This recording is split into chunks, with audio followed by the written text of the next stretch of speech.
You know our strengths, you know our fears. She's my best friend. You know how much we love each other. And you know how to use that love against us. This is all history to him. I know who you are. It's about time. The Flash, all new this Tuesday at 8/7 Central on the CW. Our old friend has hailed the Wave Rider. Sorry to contact you like this, Captain Hunter, but I can't risk putting any more lives in danger. I thought this is from Barry Allen. It is only from 40 years in the future. And neither can you. Fascinating. Which is why you'll keep what I'm about to tell you a secret, even from the rest of your team. A war is coming, Captain Hunter. And at some point, you're going to be called back to Central City to fight it. So you need to know that while you and your team have been in the temporal zone, I made a choice that affected the timeline. As you know, whenever you alter the past, those changes affect the present and get compounded in the future. When you return, you will be in the new timeline I created, where everyone's past and everyone's future has been affected, including yours. When you come back, don't trust anything or anyone, not even me. Was sent by you 40 years from now.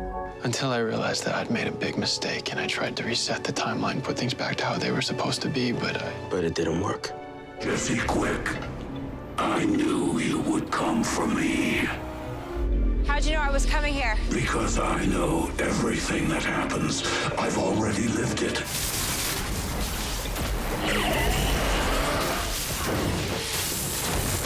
I have such plans for you in the future, Jesse Quick.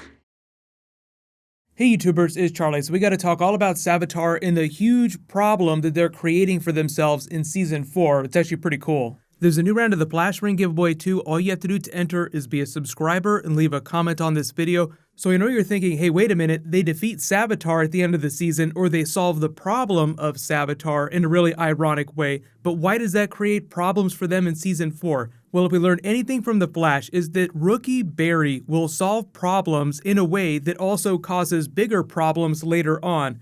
So we'll talk about Savitar. There's some more evidence. That's why I included those clips at the beginning of this. Just reminding you that Savitar has lived everything that Team Flash has lived moment to moment as if he was there while it was all happening. And there's still the Barry from 40 years in the future that's talking about the war that is coming, presumably if they're not able to stop Savitar. So we'll talk about all those things. But the interesting problem for Season 4, because I know everybody's wondering about Season 4 stuff, is that we've already gotten synopsis for episode 22, which is the episode right before the finale. Barry goes to get help from Captain Cold because he has nowhere else to turn, so he has to turn to a villain. So we'll talk all about the logic of that, because Captain Cold in the present should still be dead, so there's a couple of questions that need to be answered. But anytime he goes to help for Captain Cold, there's always a price. Captain Cold always walks out with the better end of the deal. So what is Captain Cold going to get from Barry that will help him out in Season 4 and hurt Barry? And what are they doing to stop Savitar, if not creating anti-Speed Force weapons? So you start to connect the dots in your head and you're like, okay, the Rogues are going to be a big deal in Season 4. They're probably going to be one of the big bads, if not the big bad. So what would the Rogues do to up their game?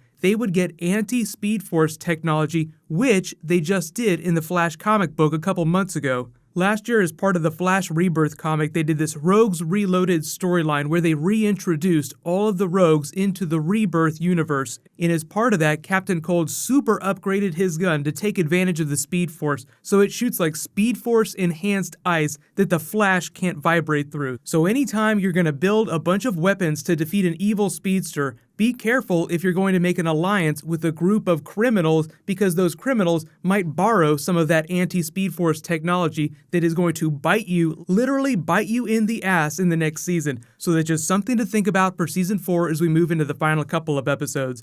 But Savitar. So you guys have sent me a bunch of really cool theories about who you think it could be. Some of you want it to be Eddie, some of you want it to be Ronnie, some of you even want it to be Cisco. We do know that it's somebody that's on Team Flash, so I think that kind of rules out Eddie because he hasn't been part of all these adventures that Team Flash has been having. And Savitar knows about all of this, he's lived through all of it, and Eddie's been dead for a long time. So has Ronnie, so that sort of downplays the evidence for them. But think about the way they're marketing the Savitar reveal. Know your enemy. So Barry says in that trailer for the next episode, I know who you are. And look at the way that they've drawn this. So you have Barry really small on top of Savitar. So it's making Savitar seem like he's 5 times bigger than he actually is.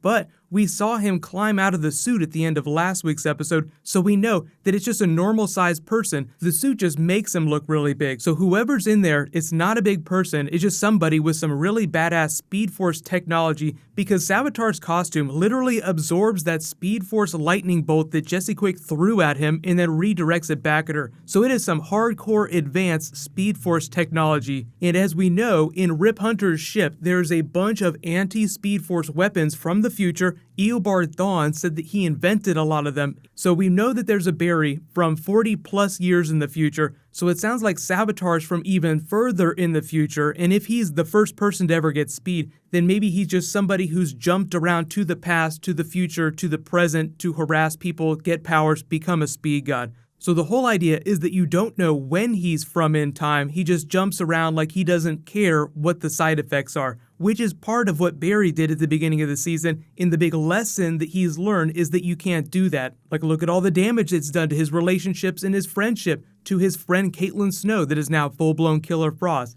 So Savitar is an example of a character that didn't learn that lesson. This is why I think there's a certain amount of poetic justice, and the Reverse Flash will always walk away chuckling to himself, feeling like he won, because in that first episode, what does he tell Barry? This time, you're the villain. You changed time, it wasn't me, I get to be the hero. So we still don't know who Savitar is, they haven't confirmed it, but it's just the evidence is stacking up metaphorically and thematically based on what all the episodes have told us, that Barry has been the villain of the season so far, and he's had to learn all these lessons. So how do you pay for those crimes? Everybody is circling around the theory that Barry is going to go into the Speed Force at the end of the season to pay for his crimes. That doesn't really answer the question of what happens to Savitar at the end of the season, because if Barry goes into the Speed Force, then that means Savitar is free, and if they stop Savitar and it turns out to be a version of Barry, how does that work out? But of all the picks, my number one is still Barry. Number two would be one of the other people that has Speed Force powers on Team Flash right now. So there's still a couple possibilities, but let me know, do you feel like the evidence is completely stacking up against Barry being Savitar, or do you still believe that there's better evidence for another candidate? And be sure to include why you think it's that other person. Like that sometimes there's a big twist, but a lot of times the show has already told you who the big villain is, and it just seems like it's already done that starting with the first episode. Usually the finale serves as a bookend for what was started and teed up in the first episode. So a line of dialogue that might have seemed like some throwaway insult from the Reverse Flash sort of serves as the hat tip for Barry's journey over the course of the entire season, realizing that he has been the true villain, even if he's still a good person trying to do good things. So the only other real big evidence that stacks up against Barry that isn't something that the show has talked about is what one of the producers said. Andrew Kreisberg was talking about season 3 being all about what it means to have the power of a god, because he really kind of is one. If you have the ability to change time on a whim, that makes you a measure of God. And the Reverse Flash kind of thinks of himself as a minor god in his own right, but that's just because he's incredibly narcissistic. So can't wait to see the Reverse Flash come back and stuff it all in Barry's face. See, I told you so, you were the villain, and then rush off to do something really terrible so that he becomes the villain again. But do not forget, the end of season 3 is supposed to leave on a moment that will leave the rest of Team Flash, as they tease, wondering how they're going to go forward. So I think that that's just a hat tip to Barry being lost to them temporarily until he comes back in the first episode of season 4. So there's a lot of big questions, and start thinking about the bonus videos that you guys want me to do during the off season before we start getting trailers and stuff for season 4 and Comic-Con. And I know there's a writer's strike that's getting ready to happen that could totally derail the beginning of season 4, but I don't think it's going to be that bad. I think there'll be some resolution, and we'll find out in the next week what's going to happen with that. So there's some big universe-changing update for what's going to happen with all the TV shows, because a writer's strike would affect all of TV and all of movies. It would be catastrophic. I will totally do an update, but don't freak out yet. It's not that bad. So what's going to happen next is I have new Game of Thrones, new Aquaman to post, and episode 1 of American Gods starts Sunday night. So I'll be posting a video for that after it airs. So be sure to check that out. But congratulations to Kevin Garrick. You're the new giveaway winner. Please private message me on the back end of my channel so I can get your contact details. There was a new round that started in this video. So while you wait for everything to post, click here for brand new Wonder Woman vs. Ares, and click here for brand new Star Wars. Thank you so much for watching. Let's high five. I'll see you guys tonight.